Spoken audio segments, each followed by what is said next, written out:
You will fail. Don't give it to me easy. I like a little challenge. When it feels better when you take a little damage. Slow learning, fast earning, stay burning, wheels turning. It's a going thing. You will fail if you don't have a strong enough why. The reasons behind why you're doing what you're doing. Why do you want the money? Why do you want the lifestyle? What is all this for? Now, this particular topic is something you don't normally hear guys talk about. I was going to release a full breakdown video of my entire dropshipping method, but first I thought about it. There's no point giving you guys the full breakdown of the 0 to 1.5 million in 3 months if you guys don't understand why you're doing it. Because on this journey, you're going to experience countless issues, and your whys will pull you from those issues and keep you laser focused. Alright, when you go online, what do you see? Countless Lamborghinis, houses, the lifestyle, it's all great. But for you guys starting out, that's not the end goal. Those are just basically sort of medals you get along the way. What the main goal is, fulfillment, or how do you become fulfilled? You do that by really sort of giving of yourself. That's the true fulfillment. So your end goal in this entrepreneurial journey you're gonna go through is not $1 million, $2 million. That's a sort of stepping stone. How is that going to fulfill you on a deeper level? Can you give to others? Can you provide yourself and your gifts to others? That's what you got to find out. That's the most fulfilling thing that you will experience in life and on this journey. Let's talk about dropshipping in particular. I see countless guys out there talk about $1 million in a year, $2 million in a year, 10 million in 1 year.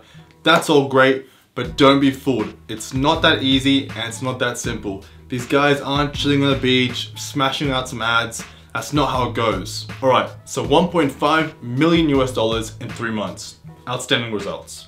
But let's talk about roadblocks. Let's start with PayPal holds. Right now, currently, PayPal have a 20% hold on my entire account. It's a shame, but we get through it.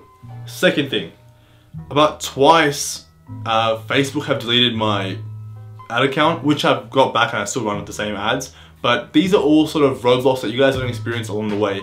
It will get disheartening at some times, but again, the whys that I told you about before will pull you through those circumstances. My second roadblock was when my Facebook ad account got disabled. Now, terrible, but I've gotten it back on both occasions. These are just examples I'm giving you guys in which I will break down in full depth on how you guys can get it back if you do experience it.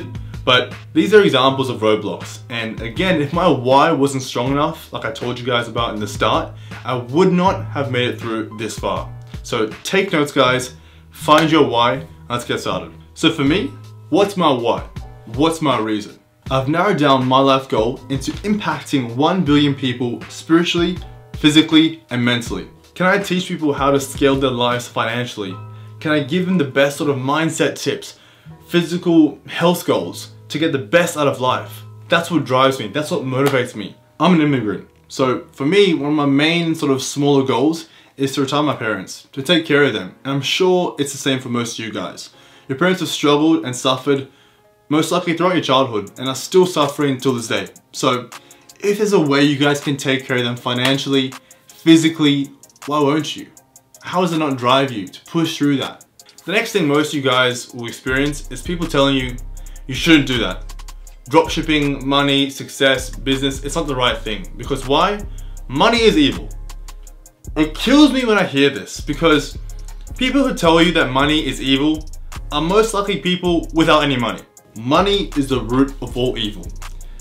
That's not the full quote. The actual quote from the Bible is, for the love of money is the root of all evil.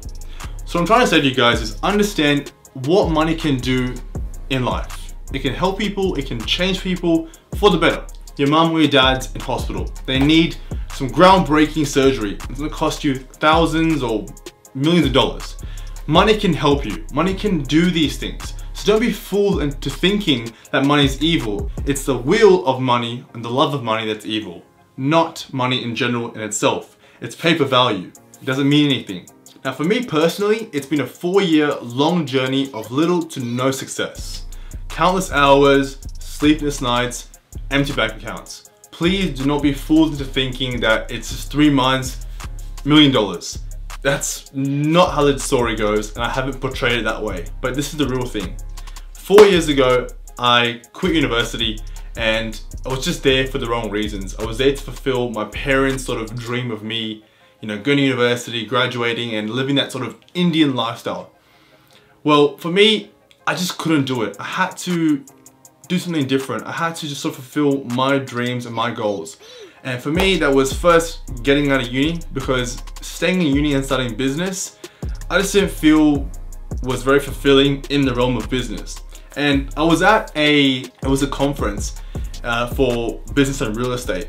And at the end of the conference, I went up to the guy who was hosting the conference. His name is Glenn Twiddle. And I was like, man, Glenn, thank you so much. I just met Gary Vaynerchuk. I just met Eric Thomas. He's a motivational speaker. And I was like, man, thank you so much for the opportunity. It's great. I just feel so enriched, alive. By the way, I'm studying marketing and business management at university. And he goes, stop, just stop right there. He's like, Tremaine, what you're doing is a waste of time. And the fact that he laughed at me when I said that, it was the most humiliating thing I've ever experienced. And at that particular time in my life, I was, you know, contemplating whether uni was the right thing. When you get laughed at in the face by a guy of, you know, his stature, he's basically like, Tremaine, no one here went to university apart from Eric Thomas. So don't think that you have to go to university to become successful. And after that, the next day I went to uni and I quit. I quit and didn't look back. And for a year after that, I didn't tell my parents that I quit university. I would go to uni in the library and just be banging away at business ideas. The last 4 years, I have not been driven. I have not been motivated. I have been purely obsessed. I have been obsessed with making this happen, achieving my goals. And that's the issue I see with most of you guys. You guys have a plan A, you also have a plan B. Now, the issue with that is when you have a plan B, it only distracts from plan A. You've got to just visualize the end goal and that's it. Keep laser focused. The end goal is all that matters. It's either you make it or you don't. There's no other way. Tony Robbins says, if you want to take the island, burn the boats. That is it. Take the island. Get that plan A and do whatever it takes. Let's put it in perspective. 2 years ago, my 21st birthday. For me, it was like any other day. Up in the morning, trained. Come back home, worked on the business till literally, you know, it was 4 p.m. I then started my retail job at the time, worked there for 5 hours, got back home, dinner with the family, 2 hours there. After that, again, worked in the business till midnight. That's the sort of work ethic that I have and I had way back then. So don't be fooled when I show you $1.5 million in 3 months. It wasn't just 3 months. It's been a 4-year long, brutal, sickening work ethic. That's what it takes. Now, most of you guys may be thinking, that's overworking, you're gonna get overworked, it's too much, you're gonna burn out. That's fair enough, and that's most likely true. But understand, you've got to map your work ethic to your end goal. My end goal is to impact 1 billion people. So therefore, my work ethic has to map that. Your end goal is obviously different to mine. So your work ethic may be different. Let's talk about the power of visualization. For the last 4 years, I've kept a diary. Very much like this one here. Now, every day in the diary, I write down 4 things in which I'm grateful for. 4 things in which I'm just thankful for on that particular day. It could be small things, it could be big things. Now, when you're thankful and when you're grateful, it puts you in a state of just pure happiness.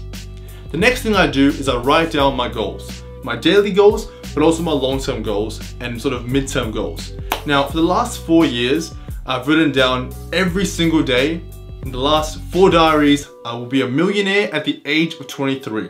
Now, wind the clock back to March this year. I had barely even attained 6 figures. I was thinking, man, this is not gonna happen. I'm writing it down like an idiot. But for some reason, I kept laser focused. I'm like, I don't know how it's gonna happen, but I wanna generate $1 million in 2 months. Now, $1 million is no small sum of money. And for most people, they don't really attain that in their entire lifetime. So I kept writing it, I stayed laser focused, I burnt all the boats. It was plan A, there was no plan B. I'm gonna make my first $1 million at 23 and that was it. July 9th, 2018. I had just hit 1.5 million US dollars at the age of 23. I can't describe to you what it feels like. when you write down a goal for the last 4 years with literally 0 to no success. But the whole point I'm trying to get to you guys is don't give up. Even if it's one day out from attaining your goal, don't give up. You don't know what's going to happen and you don't know when it's going to happen. What separates the ones who are successful from the ones who aren't is the fact that they never, ever, ever gave up. The next thing I want to talk to you guys about is the power of adding time to your goals. If you go back to my diary, I didn't just say I will be a millionaire. I was saying I will be a millionaire at the age of 23. That was a goal, that was a set time. The next thing was, it was last year, around December. My dad and mum have pretty much got fed up of me, quitting uni and just failing and failing and failing and failing. My dad said, this is it. This is your last year, this is your last chance. If you don't make something of yourself in this last year, you are getting a job. You're getting a job, here's the application, you're getting it at this job. I was working at the railway and I couldn't do it, and it was just the thought of it just made me almost, die inside. And that made it so much more compelling. I was like, man, this is it. I'm 23 years old. That same day, I told my dad, you know what? I'm gonna make $1 million this year. And he looked at me and he's like, whatever. Like, you've been talking about stuff for the last 4 years. You haven't got much to show for it. Let your actions speak louder than your words. So I was like, you know what? That's right. And he said, you have by the end of the year. I made that $1 million not in December. I hit a $1.5 million goal in literally July 9th. That goes to show, guys, when you have a set time and a set limit and you go all in, burn your boats, no plan Bs, you will get it. It just has to happen. So the next video, guys, will be purely on dropshipping. I'll be covering the next video, my 3-month journey to the $1.5 million. Every tip, every trick, every hack. From ads, to store setup, to finding winning products that will generate you millions of dollars. And I promise you, from now on, 1 video a week purely on personal development and 1 video a week purely on dropshipping. Both will work hand in hand and both will give you the tools you need to become the best possible you. So guys, make sure that you subscribe to the channel and comment down below on what you want to see next. We'll see you soon. I can do this all day.